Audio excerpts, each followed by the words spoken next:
Howdy, folks. Welcome back to our Circle of Love, also known as Love in Action Deconstruction Junction podcast. I am Dr. Flo, not telling you what I heard, but what I know. What I know is that you're loved and lovable. You've always been loved and lovable, and you're going to be loved and lovable for the rest of your life.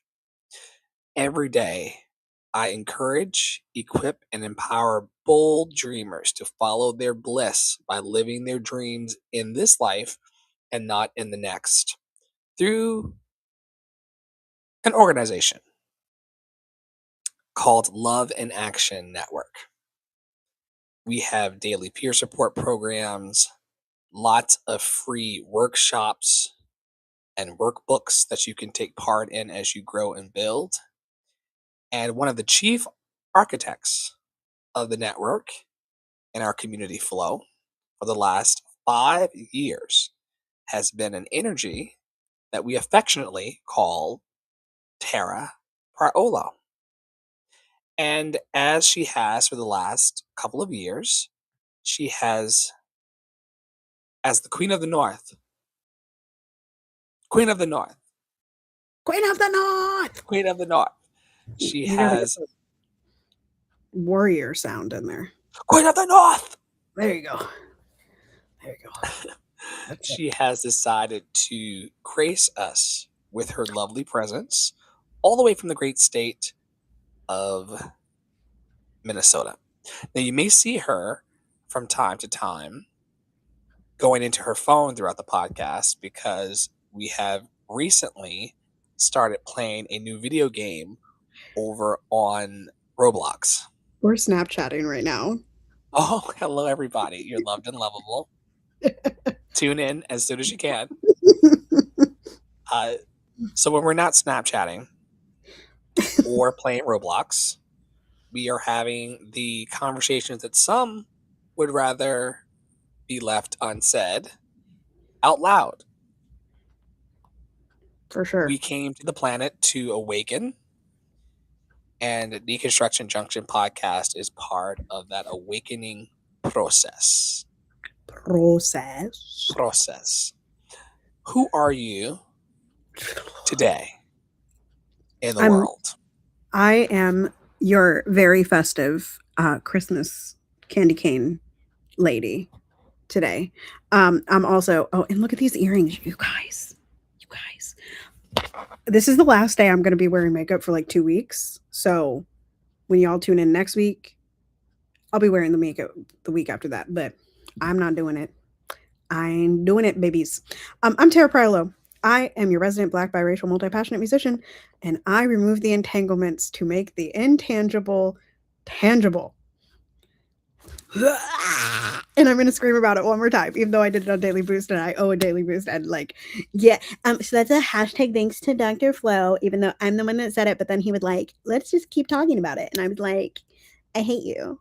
And he was like, no, you don't. And I was like, yeah. Anyway, if you're like me and you want to have some breakthroughs and you want to come blab with us, yap with us about the world, church hurt, church harm, deconstructing religion, or gospel music. I feel like I saw that in the chat or something like that. Why I stopped listening to gospel music. I haven't watched that video yet.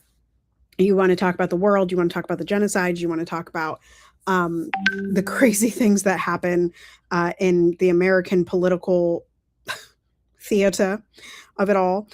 We would be happy to have you. You can put your name there in the little box with your little Bitmoji. And you could do that by going to lovedandlovable.bio.link and live chatting us or send us an email, and we will get you in pipeline. You could also come on for something other than Deconstruction Junction if that is not something that you're interested in, but maybe you want to host a daily boost with us, or you want to just have your own segment of the podcast because you have cool things going on that you want to tell the world about. We would love to assist you in that aspect. I think that's all. And I think I'm up first. Dr. Flo is sharing this out to the network. And the last thing I'll say is that you could come into the WhatsApp network if you would like to, and you will get the notifications of when we go live, etc., etc. Okay, so I read part of this thread to Dr. Flo yesterday. It is long, but I'm going to ask you all to stay with me, okay? You're going to hear my voice for a while. but you're going to stay with me because we have attention spans on this podcast. Okay. So how did it happen? And there should be a link to the thread to get there. And then if you can make it big for me. So again, it's very long. Okay. It's 21 things. So Flo is going to be scrolling. In 1995, you heard about a deadly tragedy once a month and it devastated you. In 2025, you hear about 47 tragedies before lunch and you feel nothing. Something broke in between. But if you ask people what broke or when, they can't tell you. Here it is. 1999, Columbine, 13 dead. 2 kids walked into a school with guns and killed their classmates. You remember exactly where you were when you heard? Everyone does. Because this didn't happen. Schools were safe. This was impossible. How could this happen? Wasn't a question you were tired of asking yet. It was genuine horror. This was the first time. You processed it slowly and painfully. Life went on. But then something changed. 1996, CNN goes 24/7. World tragedies used to have a schedule. 6 p.m., Dan Rather for 20 minutes, then it was over. Now, breaking news banners, the same footage looping for hours, expert panels where 5 people say the same thing in slightly different ways to keep up your anticipation. But remember, you still controlled it. You had to turn on the TV. You could turn it off, walk away, go outside, eat dinner without hearing about death. That option was about to disappear. September 11th, 2001, 2,900 people die. The country stops completely. Every screen, every conversation, every thought. Schools closed, offices closed, everything just stopped for weeks. This was still normal. A massive tragedy deserved massive attention. Your entire nervous system focused on one thing, and that made sense. But something sinister was happening. The 24-hour news cycle needed content. It needed to fill time. The tragedy never got to end. And that's when you started learning something new. Grief doesn't end anymore. It doesn't resolve or transform or give you permission to move on. It just lingers, becomes background radiation, part of the air you breathe. You were being trained and you didn't even notice. Turning off the TV started to feel irresponsible, like you were supposed to know so you could carry this weight. So you kept watching. Then came the feed. 2004, Facebook launches. 2006, Twitter. 2007, the iPhone. At first, it seemed innocent, a way to keep up with friends, share photos, stay connected. 2006, Facebook launches the news feed. Now information doesn't wait for you to seek it out. It just arrives, pushed to you, a constant stream of everything everyone you know is thinking, doing, and sharing, including tragedies. Now a plane crash is sitting right next to your friend's engagement photos. We got used to that. 2012, Sandy Hook. 20 children, 6 adults, dead. You found out on Facebook and were devastated. You shared a post about gun control and felt like you'd done something. Then you scrolled. 3 posts down, someone's lunch. 5 posts down, a meme. 10 posts down, you'd forgotten you were just reading about dead children. Here's what was happening. Your grief was being interrupted before you could metabolize it. The feed doesn't let you sit with anything. It keeps moving, and you keep moving with it. 2015, everything changes. Facebook, Twitter, Instagram, they all switch from chronological feeds to algorithmic feeds. Now you're not seeing what happened in order. You're seeing what the algorithm thinks will keep you engaged. And it turns out tragedy gets massive engagement. 2016, Christina Grimmie shot and killed after a concert. Then, the very next day, Pulse nightclub, 49 dead. You felt awful, so you tweeted something. That was the culture now. And here's the sick part. The algorithm learned that you engage more when you're upset, so it started feeding you more upsetting content.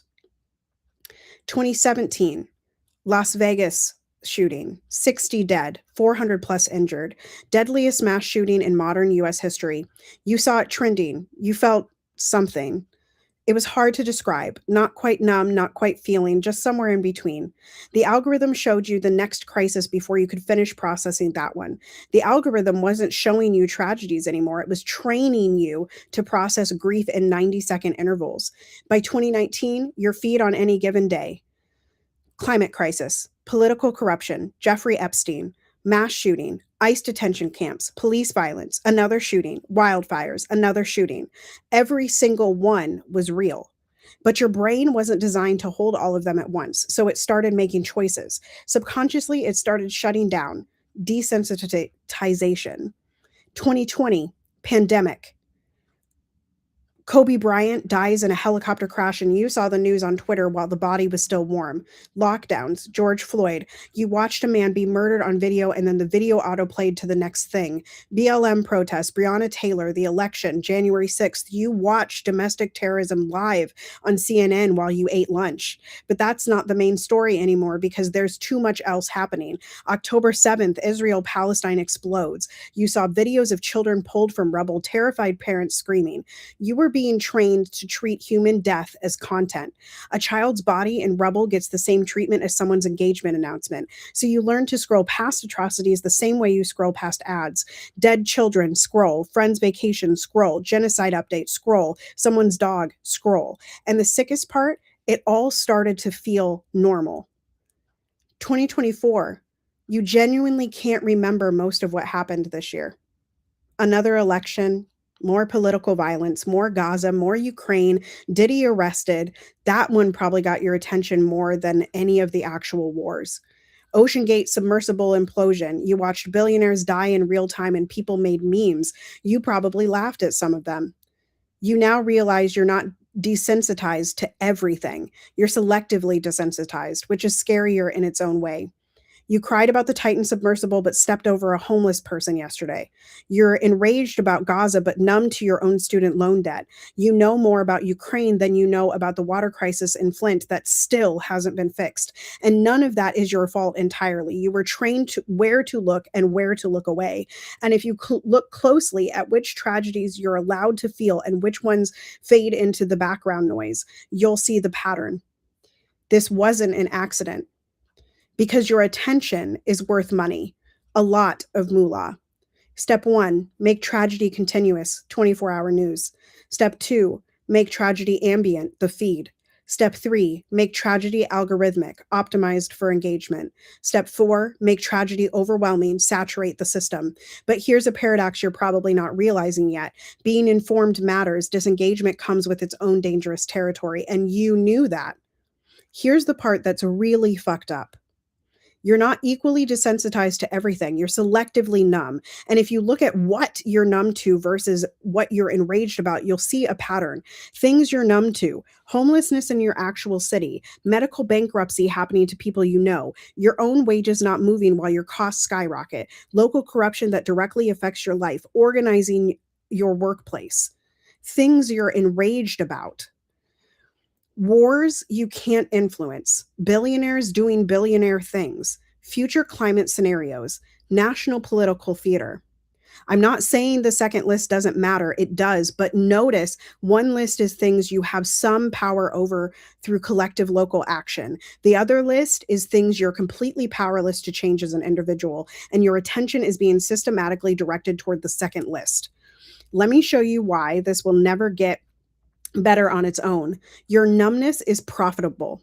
Meta makes $117 billion a year, most of it from advertising. They need you scrolling. The longer you scroll, the more ads you see, the more money they make. What makes you scroll? Anxiety, deep outrage, fear, doom. I could go on. The algorithm figured this out pretty quickly. Happy people log off. Anxious people keep refreshing. So the algorithm learns to keep you at exactly 70% anxiety.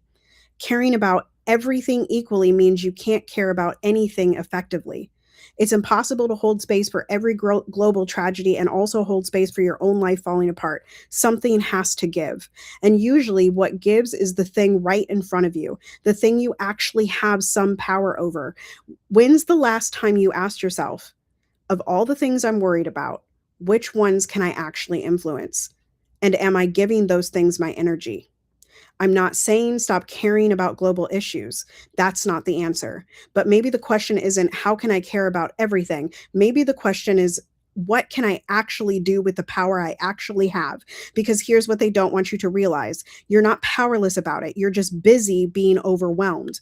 Maybe it's time for us to care a little bit more about things right in front of us that we actually have the power to change. I'm not saying stop caring about Gaza or climate change. Those things matter, but we can care about those things and also look around at what's happening right here. This only happens when you put down your phone and look at the person next to you and say, what can we do about this thing right here? That's what they don't want. That's exactly why you should do it.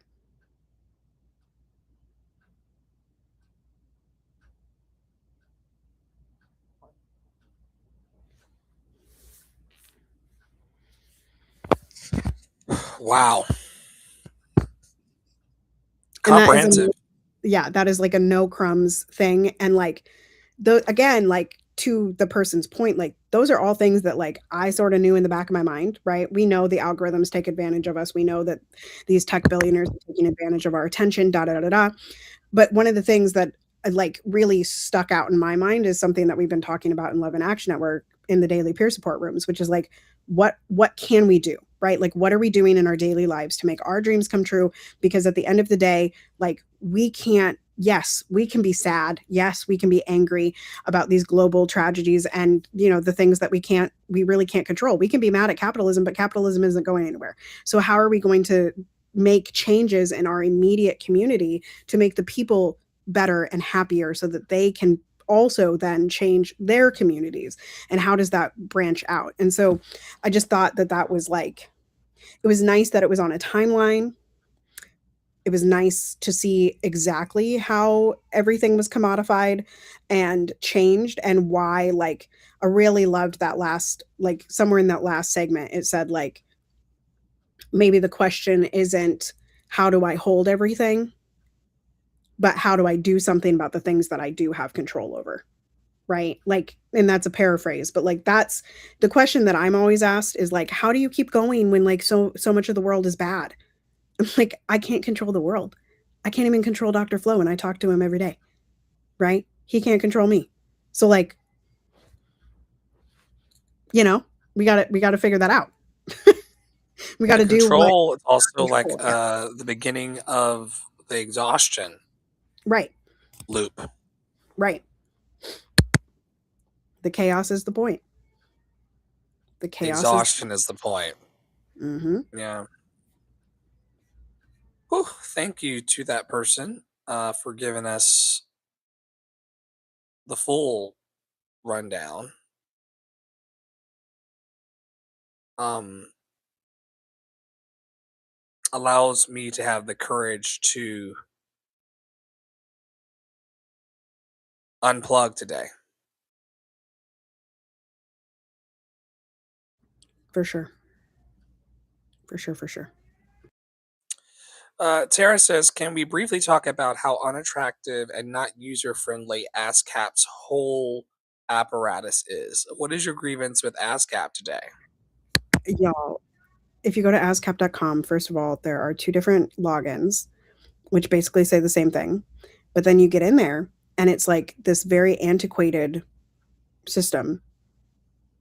And like, okay, this looks fine. But like once you get logged in, it becomes very just like black and white on the page. And see, okay, right? Like music creator login, licensee login. Am I not a like anyway? So you got to pick all that. And it's not even that expensive, but it's like one of those things that I have to do for my nonprofit stuff, and I got to go renew the stuff. And every time I have to go on that website, I'm like, why, when you guys are the ones making money, why is your website so bad? And why are your emails so bad? I got an email from them and it had like 4 typos in it. I was like, girl, the AI is free. Okay. Like you could have AI Yeah, written the free. quality control of it all is nuts. It's crazy. It's crazy. Kid Noble says this has been a really hard year. Our hearts go out to everybody who's had a really, really hard year. I think we all have challenges. And as our good Judy Joyous says, we are all carrying very heavy things. Um, and if it has felt extremely heavy for you, as I've had moments myself this year, my heart goes out to all of you all. This is my recovery year where I finally decided to put down the abuse of drugs and alcohol and to return back to my regulated self. One of the hardest things that I've ever had to do in my life was to accept that my whole brain chemistry was hijacked. We have a saying in the 12-step traditions, you got to admit that you are powerless over your condition. You have to admit that what you're doing is not sustainable. Absolutely. You have to admit that no matter how much polish you try to give to it, it's still a turd, girl.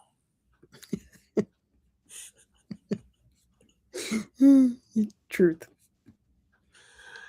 So I understand this person over on Threads who says that it's been a really hard year because I've had to wrestle significant demons and prevail. I've had to question a lot of my thoughts. I've had to hold people accountable for trying to bully and derail and sabotage my life. I had to take responsibility for how much power and control I gave to them over my life. I've had to take responsibility for the unsavory relationships and circumstances and situations that I put myself in. Mhm. And I had wise counsel of friends like Tara saying, that ain't the best plan. And I said, I'm grown. Stand back. And she said, you are. And they said, you are. And the lessons have been great, but it's not without it being hard at times. But here's the good news, Kid Noble. Hard does not mean impossible. Right. There's a difference.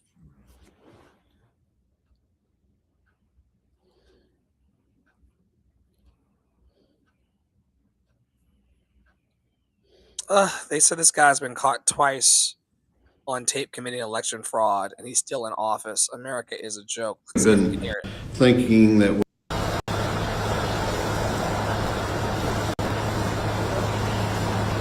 I've got some of my people looking at that because, frankly, that was a theory of us coming into session that we had not considered. We have been thinking that we had to travel down the road of having 3/5 of the House members, which we couldn't get. By the way, you do it to uncover fraud. You could say for transparency and to uncover fraud, possible fraud. So who's going to stop you for that? You know, it's like A federal judge.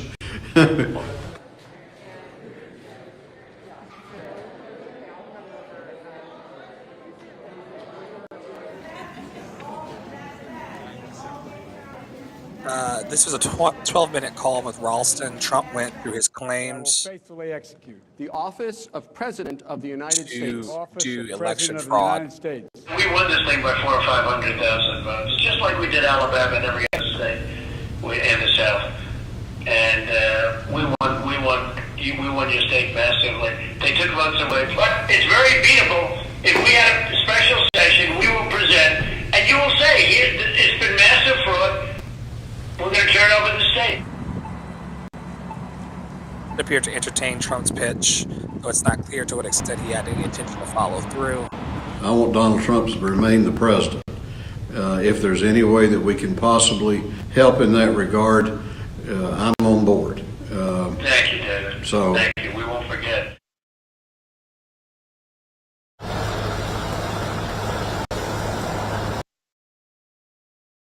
Once again, folks, newly obtained audio shows President Trump is pressuring or pressured the Georgia House Speaker to hold special sessions to overturn his loss to Butcher Biden.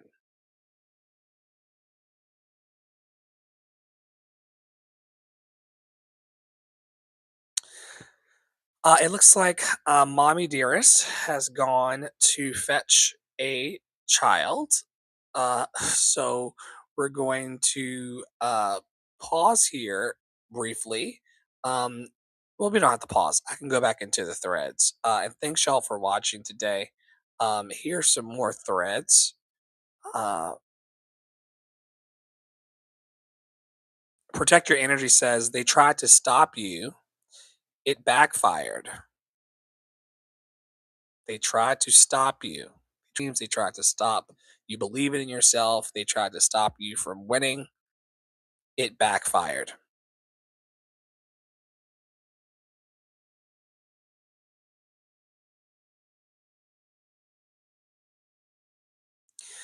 Sweet P Inc. Creative says empowerment tip: walk away sooner.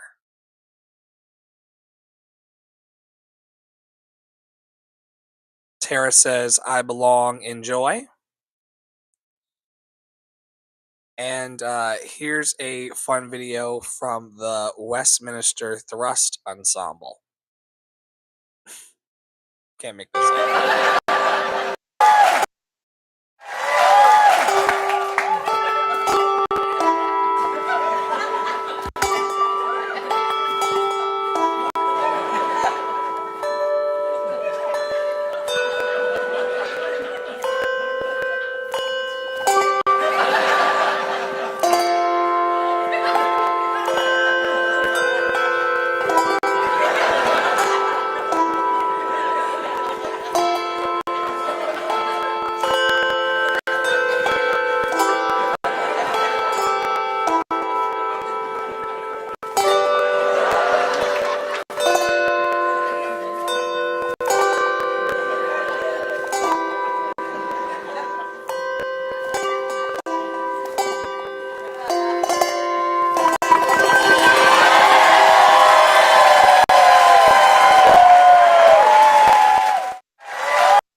The zoom in on the crotch was superb.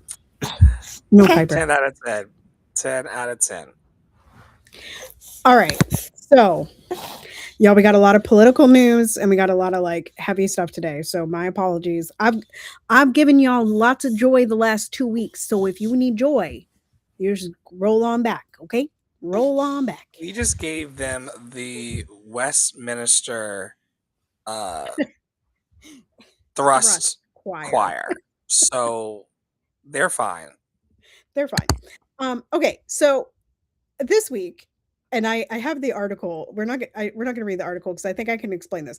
Donald Trump really doesn't want the Epstein files to come out. So yesterday, Donald Trump said that he is going to start the Patriot Games. What are the Patriot Games, you may ask? It is a competition where young athletes from across the country would come to Washington as part of a celebration of the United States 250th anniversary, which he's like very obsessed with. But essentially, it sounds an awful lot like the Hunger Games, which I don't know if y'all have read the Hunger Games and or watched the movies, but that doesn't end well for the children. Okay, it really no. And yeah, so I could have brought his little speechy time. I think it was Tuesday that he was in prime time talking some nonsense, and he did give veterans $1,776. Again, obsessed with the 250th birthday thing. Why? Nobody knows. It's just he's got an obsession with it. But yeah, this was an entertaining / kind of scary thing that he ran his mouth about yesterday. Why does he want them to compete so badly? Does he think it's gonna like boost morale or turn it into a us versus I them situation? Like, why I this and think why now? that he's really obsessed with the like America best war athlete manly man thing. Like, that's a very Trump thing. More what, baby? You have more snacks. And also you have to not do that. Okay. We can get snacks. Come on. Let's get snacks in the kitchen. Go. They're in the kitchen. um so that's what I think it is. I think it's like, let's show America's might. Let y'all look at my beautiful Christmas tree. It's not lit up, but there's my beautiful Christmas tree. Um anyway, so that's what I feel like it's all about. Who knows though? He's also, I think, he always called Biden senile, which Biden is dead. So FBI allegedly, don't come for me. Um You've been holding my on kid. to this idea for ages. Okay, baby. Thank you. Here you go. Snacks. Snacks. We're full-time mom over here, y'all. Anyway, so that's just what I feel like it's all about. And he wants to just have attention in Washington, DC, because Washington, DC, you know? Oh, let's not play with that. No, thank you. No, thank you.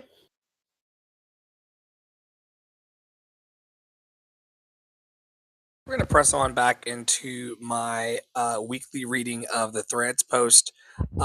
Portia Noir, who's one of our faves, says there's a difference between a follower of Christ and a Christian. Biden Martin says there's also a difference between gay and queer. I really appreciate what they say Christ was trying to do because it's all hearsay, right?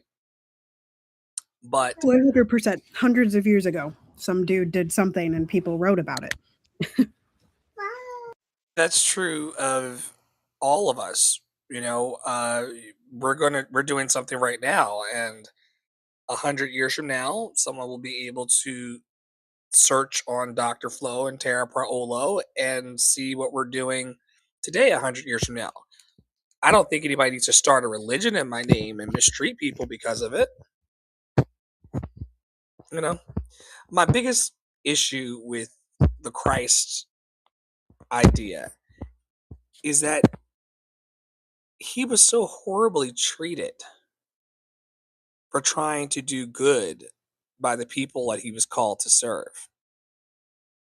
I don't want to be in that lineage. Don't sign me up for that.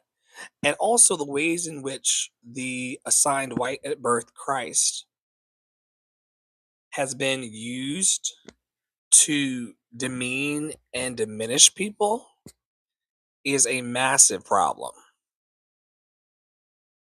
A tool of incredible mind control. And I'm so happy to have gotten free. And it wasn't until meeting Tara over the last few years, the heathen that she is, and running what I thought was going to be gospel shows, heavily dogmatic, heavy Jesus centered, heavy God language gospel shows, what I thought was going to be my path. Upon rehearsing and running the songs, I realized how harmful the music was, how steeped in unworthiness it was. You know,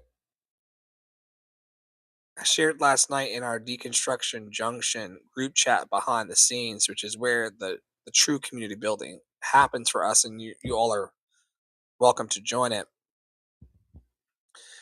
So, God created sin and put it in us so that we would go to hell. But he would have to kill his son to atone for the sin he put inside of us that he didn't have to put there in the first place, in order so that guy could die on a Friday night and rise up on a Sunday morning, which someone on TikTok mentioned, that's not 3 days. Dying on a Friday evening and getting up on a Sunday morning is not 3 days. That's not math. It's barely 24. It's like 32 hours. Oh God. So it's just a lot going on. So when people ask me, and they rarely ask me these days, but towards the end of my journey, people would say to me, "Are you a Christian?" I would say, "No." Do I believe in the interconnectedness of all beings? Do I believe in the vastness of the universe? Do I believe in the power of love and compassion and kindness from one human to another or one group of humans to another? Yes. God, Jesus, it's not doing it for me anymore. The thrill is gone, Tara. Don't do it for me anymore. You don't do it for me anymore. That's Demi Lovato for those of you that are like, what the hell is she singing? It's a real song. It is a real song called, I think it's Don't Do It For Me Anymore or something like that. Anyway, That's the name of it? You should only sang it 5 times. I don't know. It might be the name of it. Hold on. Don't do it, Piper, no. For me We had a cameo. anymore. Yeah, okay. You Don't Do It For Me Anymore is the actual title. Okay. Yeah, and I mean, there's a knee-jerk reaction that I have, or that I know that I should have, I guess, or I'm supposed to have, which we don't do shoulds or supposed tos in But our network. religion sure does. It does a lot of it, and I remember in the beginning of my deconstruction process feeling the internal pressure about saying that I don't do God and I don't do Jesus, and feeling so guilty and shameful about that admission. This idea that a lightning bolt's going to come out of the sky and strike me as a non-believer. Because I'm not sure if you were in the space the other day on Clubhouse when I asked one of our peers from a different fractal. I said, you know, where do you derive your grace from? Because he kept saying, I'm just right now, I got a lot going on in my life, but there's grace for me. And I just keep giving myself grace, and I keep asking for grace. And I keep asking for grace. I keep asking for grace.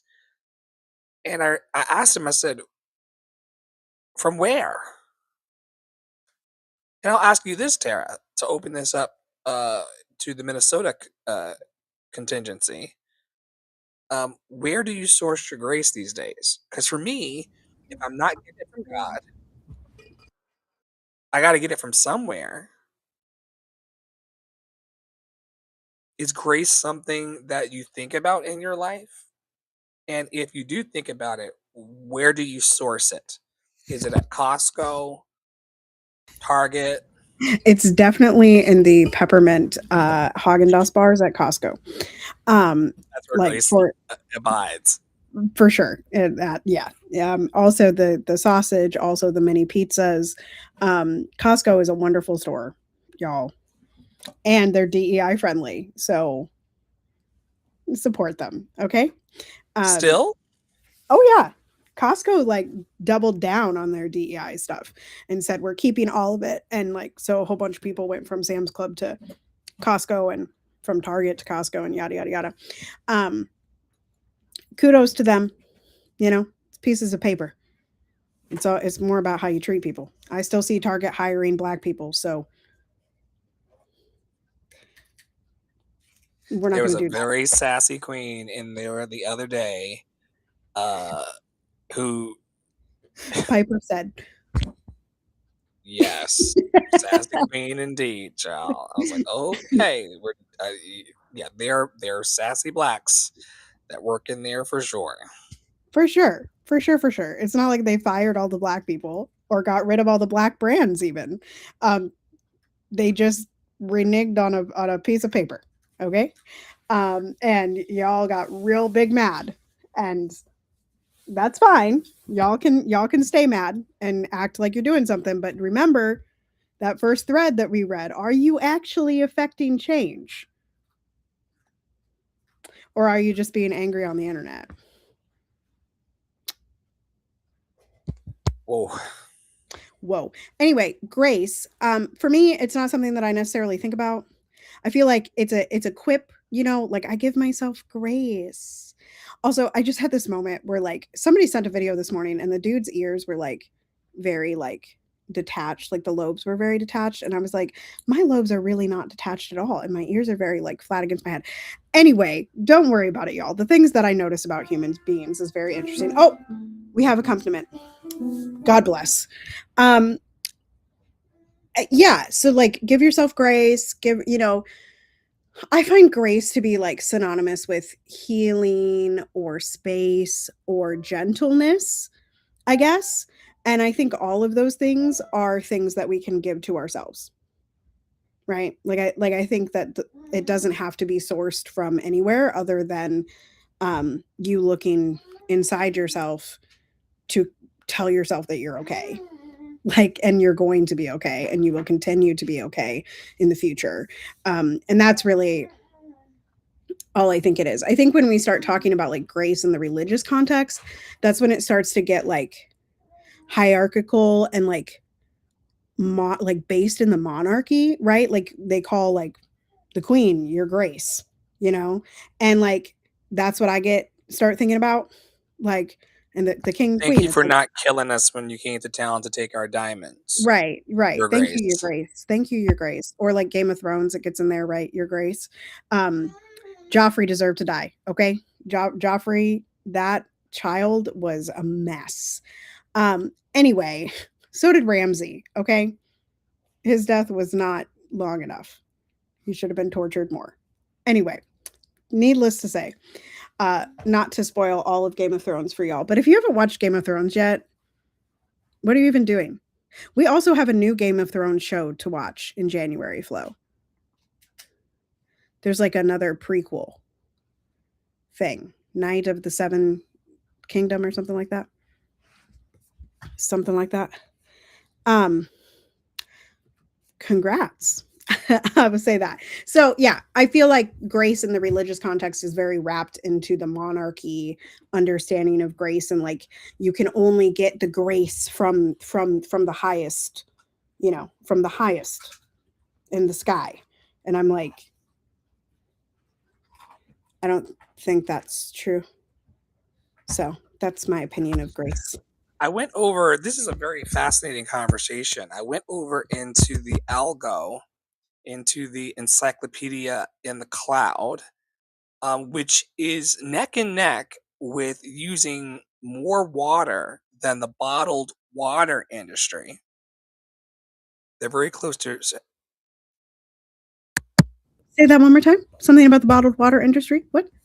the AI Oh yes, I industrial did. complex. I saw something about this online, and I was like,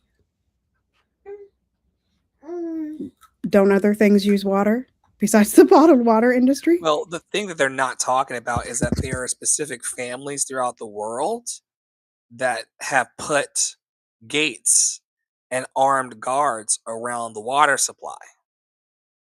There's a famous family in California that has the water surrounded. You got to remember, all of the issues come from people. Well, and as we know, in Palestine, they tried to keep people from the water, right? And the reason with barbed wire Right. and armed soldiers. Yeah. Right. I mean, I've gone and traveled to other countries where there are people with assault rifles standing outside of the McDonald's so that you don't get access to the ingredients for a Big Mac. I've seen this with my own eyes. Capitalism, So, man. Hell of a drug. But we talk about all the things here.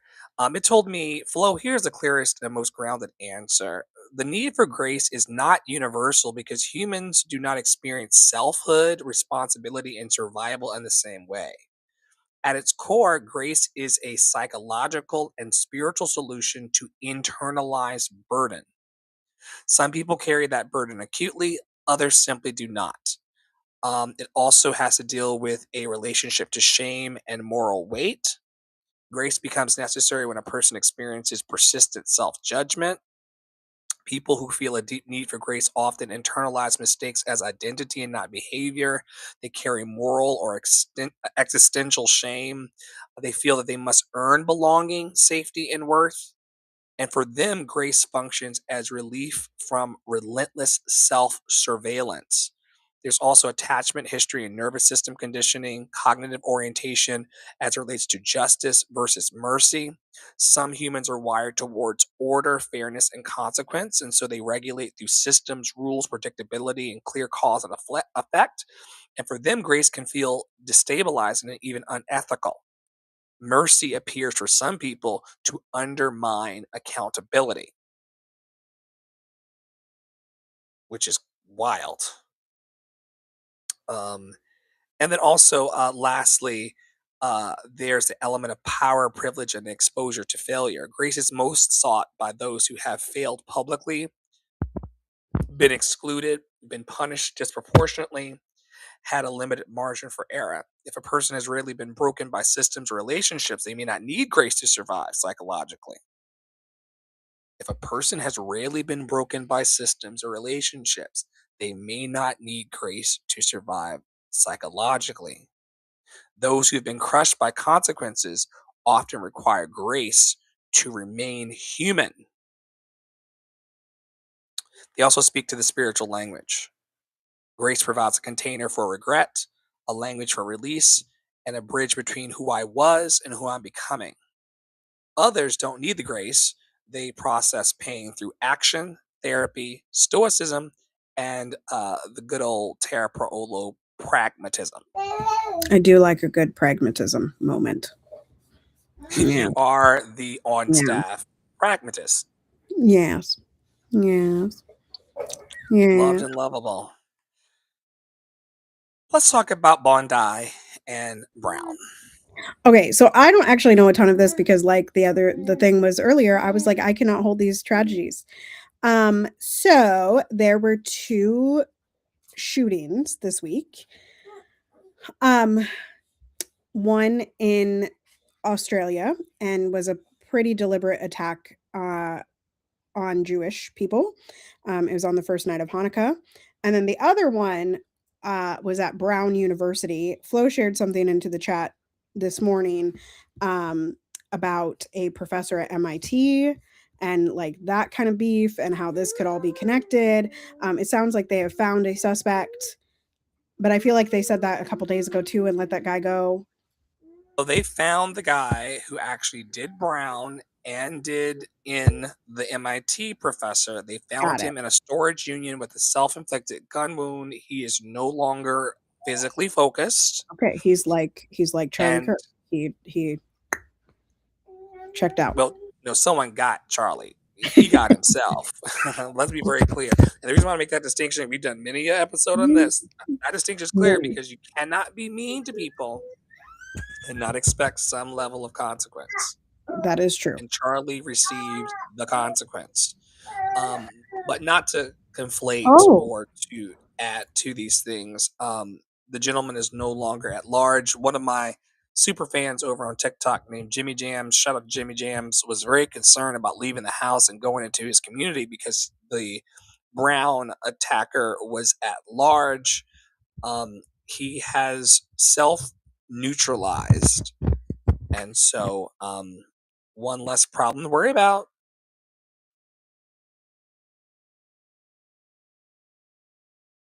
Yes, and I don't know about the Bondi killer. I don't know what happened to that person. I just know that Netanyahu has already been marching out and saying how horrible, anti-Semitism is, and that's why they have to continue attacking Gaza and da da da da da and on about that. So that's what I got for those two of the current tragedies in the world. I will put more water in it in a second. Tara goes on. She's got a bit of a situation on her hands over there, a bit of a mutiny for water. So I'll read that the suspect in the Brown University shooting is found dead in New Hampshire. And the victims of Bondi Beach shooting in Australia, they were between the ages of 10 and 87. They include French, Slavic, and Israeli citizens. You know, violence has been in our coexistence since the very beginning of time. I can't even come in here, y'all, and pretend like we have any powerful solutions on this podcast taping about how to get rid of it.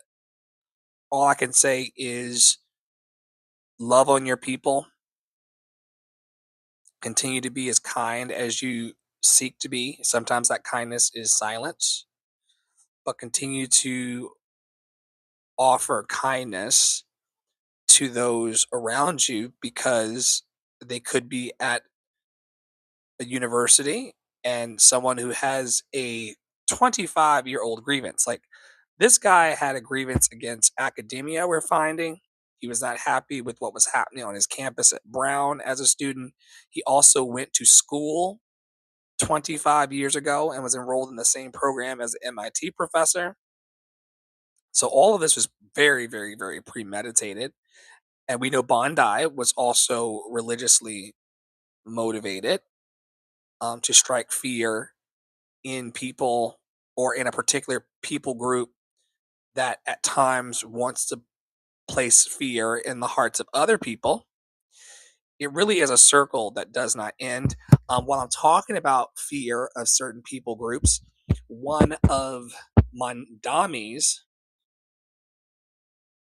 leadership prospects and selected appointees, which I guess an appointee is selected, but one of his appointees had to resign because she said some pretty crazy stuff on her ex account many years ago, and they came for her. This is why I cannot go into public office. This is why I cannot. I just like, sometimes with like past things, I don't know how recent this stuff was that she was tweeting, but like, it goes back. We talked about this a couple weeks ago, but like this inability to let other people grow. Like people make really stupid decisions in their 20s. People make really stupid decisions in their 30s and on and on and on. Like if it was 20 years ago or 11 years ago, that person definitely could have changed. And y'all just like want these people to stay in like at that age. Like it's the same thing, and not to defend Jeffree Star because he's a pretty horrible person, but every single time Jeffree Star gets into drama, these tweets are dredged up from literally 15 years ago. And I'm not saying Jeffree Star has changed. I don't see any change in behavior, but when we're talking about people that have changed behavior or maybe have switched parties or maybe have like done some things that are good, but then y'all but you know what? That's too much to ask because y'all tried to cancel Dolly Parton. So let me just stop. There's a waste of energy. Let me just stop because y'all tried to cancel Dolly Parton and I'm still upset about it. Okay.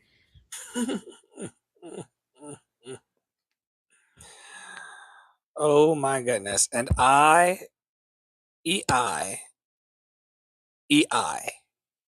will always love you. Oh, and there's the note. Let's head back over to Threads for one of the last times to see what's happening. Oh wow. Tara was talking about the feed and the craziness happening on the feed. Keep your wits about you, folks. This is also crazy. Trigger warning to everybody.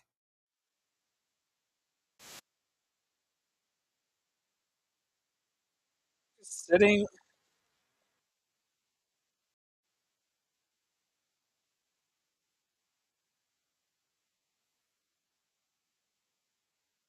Trigger warning.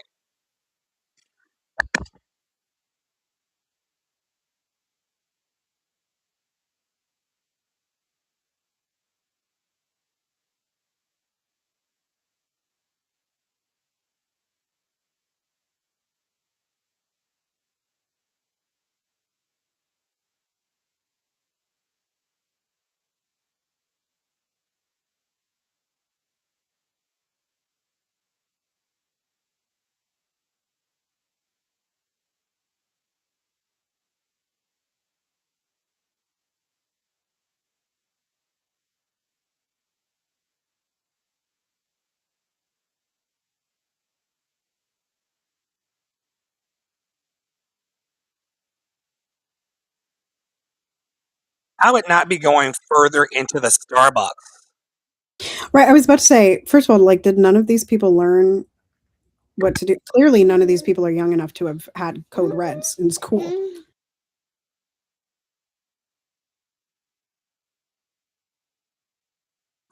Lowest gate lowering on Earth. Right? Like, who's that going to help? Who's it going to help?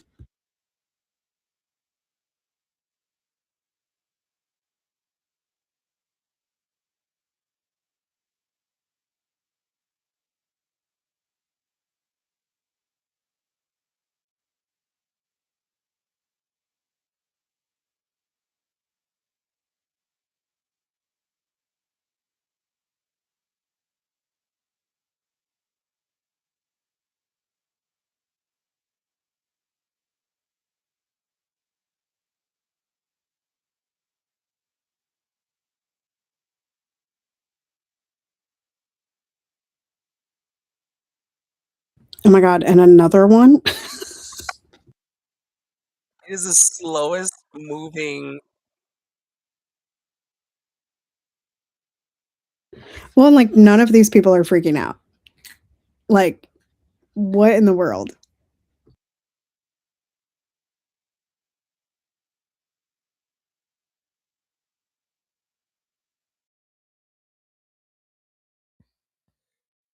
Terrorist attack occurred in Taipei, Taiwan. A man threw smoke bombs before attacking people with a machete, killing 2 and injuring 6.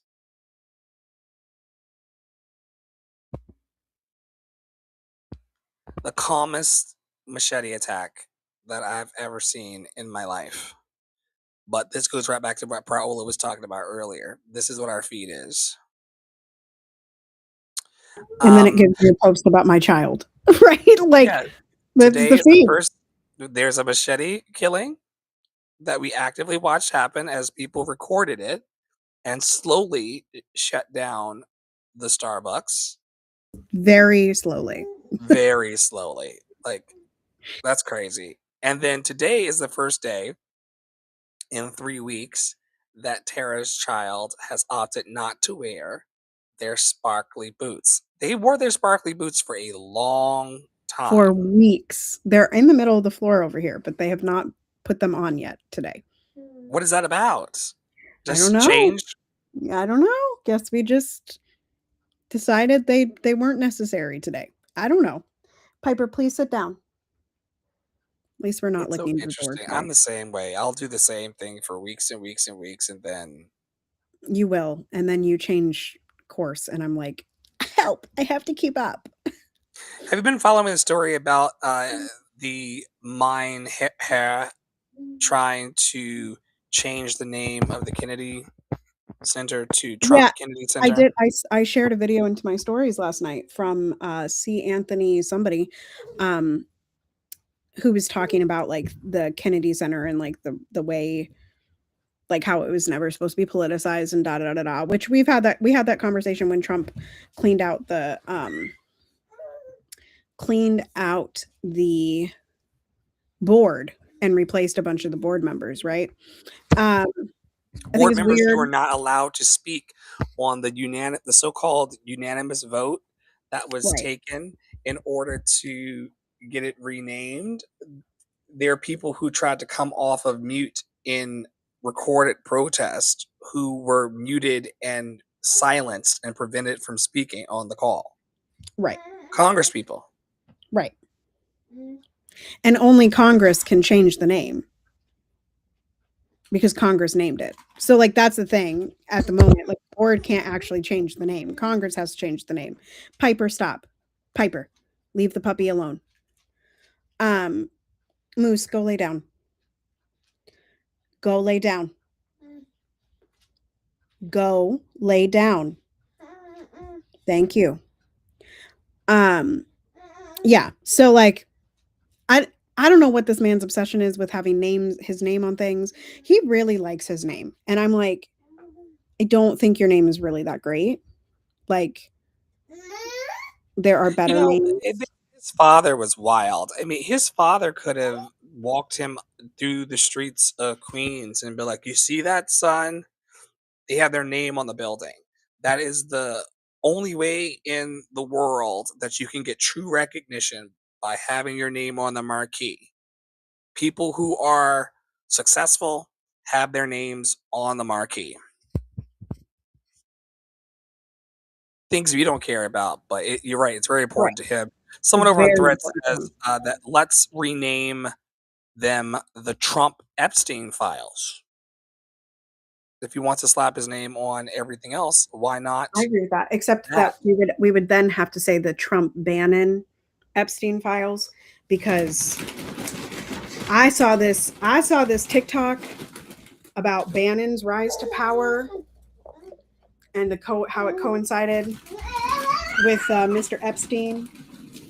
And to God be the glory. To God be Say the that one glory. more time. Mr. Stephen Bannon, who rose to power so crazy quickly, weirdly, right? He was also quite involved with uh, Epstein. And so there is some suspicion there. We have to get a charger, y'all.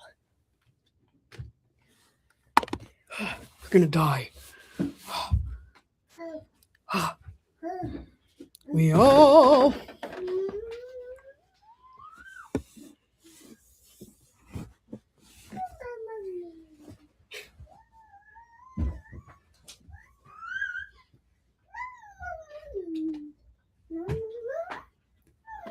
You are so crazy, dude. This is a podcast, not a meeting, so we have to continue on. Tara and I fall into work and living very quickly, and you all heard that today. We're calling for ceasefire now in our hearts and throughout the world. Once again, we wish that the world wasn't as violent of a place as it is. We are doing our best to bring harm reduction and to reduce the violence in our communities and in the online spaces that we frequent. We cannot do it alone. This morning I said on TikTok, if the 5.5 billion people that have cell phones, if they were to just dedicate themselves to being a blessing and positive impact to just one person, there are times that Tara is the only person in my live stream gatherings. That's more than enough. If I can make sure that Tara feels encouraged, equipped, and empowered, if I can make sure that she feels capable of living her dream today, if I can help aid her in helping people to make the intangible tangible in their lives and to see their dreams sprout up like seeds in our favorite Roblox game, then that is the success that we all are looking for in our happy, healthy, and free, I feel, without being prescriptive. There is a quote here from Bernice King, it looks like. Yes. She posted this morning, and I just took a screenshot of it. Don't become numb to what's happening in Sudan. Don't become numb to what's happening in Gaza. Don't become numb to what's happening in Congo. And there's a billion other places that things are happening, but that's a start. Don't become numb to the seeking of joy. Don't become numb to laughing.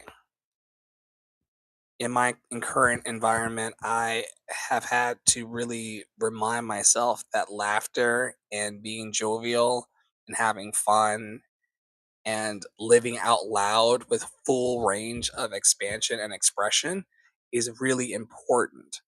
Don't let things get so heavy that you suffocate and stop being joyful. Joy is truly the revolution, as demonstrated on one of my AI demonstrated concept tracks available over on our website. Joy is the revolution. Is a revelation. Hope is the transformation. We sing, we dance, we rise with love. Joy is the revolution. Oh, joy is the revolution. Y'all, I can't wait to be on this revival with y'all and to take you along with me to the mountaintop. Adopt a Black Artist program is still going strong. If you're out there and you're assigned Black at birth and people are not paying attention to you and helping you lift your dreams, we would love to help. Just yesterday in a clubhouse space, we helped a gentleman in St. Louis, Missouri start to think about how his t-shirt and hoodie company might run. And that's a blessing. So we have a little bit of extra time laying around in our businesses and in our pursuits of greatness. We would love to share that with anybody who feels that they deserve it. The first step is believing that you deserve help and then continuing to ask for that help until you get it. That leads us to the ways in which we connect with each other daily in our network through daily peer support. Twice daily opportunities, sometimes more, to offer us your roses, your thorns, your needs, and your seeds, and just to make sure that you understand that none of us are alone in this life. And our daily peer support programs that run throughout the river of what we do here is indicative of that. And so, if you're looking for a group of people who want to love you as you are, I mean, you can hold the bullshit.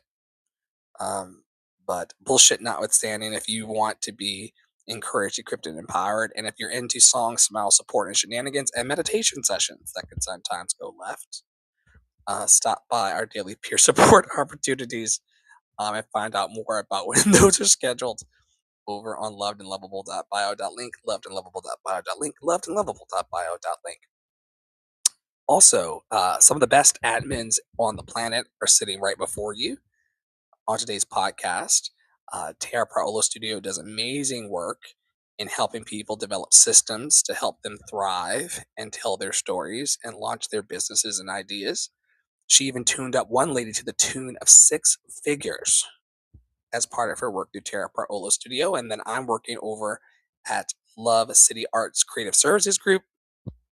If you need brochures, websites, concepts, consulting, we'll be happy to help you individually and collectively. I'm also bringing on singers and dancers and musicians and bringing people in to lift and launch the Love Revival with Dr. Flo and the Love Experience once and for all. If you are interested in bringing your talents to bear, you can apply an audition over on the website to make this guy's dreams come true. We are worthy. We are worthy. We are worthy. Tell them about what you got going on, Paolo. Hello. In all truthfulness, I was too lazy to change this slide. So we've got TPS Community Commons still happening over on WhatsApp. That includes Blackening the Canon as well as Liberation Conversations. Winterludes, there is still time to send me a video. We did have a community member send me a video, I think it was 2 days ago, and I got her posted yesterday. So you can go to my feed on any platform, actually, and you will see all 18 videos that have come before, and soon there will be a 19th video today to enjoy some holiday spirit. Dr. Flo is yet to come in the lineup, as well as a few more of my students.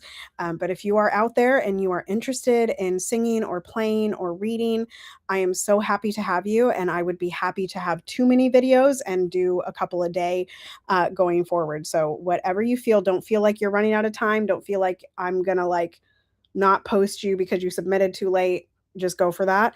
And then the other thing to watch out for is after Winterludes ends, I decided this morning. One of the things that I'm going to be working on, because today is my last day of lessons of the year, one of the things that I'm going to be working on before the end of the year. Okay, before the end of the year, because I saw this video where I was like, I have a second album coming, and it was literally from like yesterday, 2024. We're going to get this album out in the next 10 days, y'all. We're going to get it out. It's going to come out. I'll do the marketing later if I need to. But so right after Winterludes ends, stay tuned. I'll do some marketing. I'll do some Guess My Composer because I've been sitting on it too long and I am ready to just get it out the door and release it to you and start this new-ish journey of that. And then have that be the like run up to this brand new opera that I'm in January. So I'm very excited for a year ending in Black music and a year beginning in Black music. I've heard behind the scenes footage of both of those projects, both our album and the forthcoming world debut of My Name is Florence, presented by the Minnesota Opera, and you're not going to be disappointed with either project, sincerely. I Dream a World is amazingly produced and sung, and from the clips that I've seen of the show that's forthcoming in the new year, it is gospel infused and spirited opera music, and we are so proud of Tara being in this global debut. How many friends you got? How many friends you know that are in world premieres of operas? And on top of that, world premieres of operas by a Black person with a Black librettist with an all Black cast about a Black composer. Also tackling Whose the topic of color. daughter was named after her. There's like there are layers to. There's 3 Yeah, there's Florences. 3 Florences, but they all had different like nicknames, right? But then Florence Price is the most like the most famous one because she has a bunch of pieces. Yeah. So you can look up Florence Price composer on Google and you will find a wealth of her pieces. She's really enjoyed quite a renaissance over the last 10, 15 years for both piano and solo vocal works. So I'm excited. Representation matters. All of you who are listening, regardless of your phenotype and your background, you matter. And telling stories like Florence's and Tara telling her story and me telling my story and our community members telling their stories, it really matters. We want to be expressed and expansive in the world, and Love in Action will support that. If you're looking to step into clarity, confidence, and transformation with daily encouragement and community support, we invite you to go to the link in bio. lovedandlovable.bio.link, lovedandlovable.bio.link, lovedandlovable.bio.link. I am so grateful for all of you who have hung with us over the last few years. It has been a journey plagued by infertility, substance abuse, stinking thinking, jealousy, envious rage, depression, suicidal ideation. And that was just on one Monday.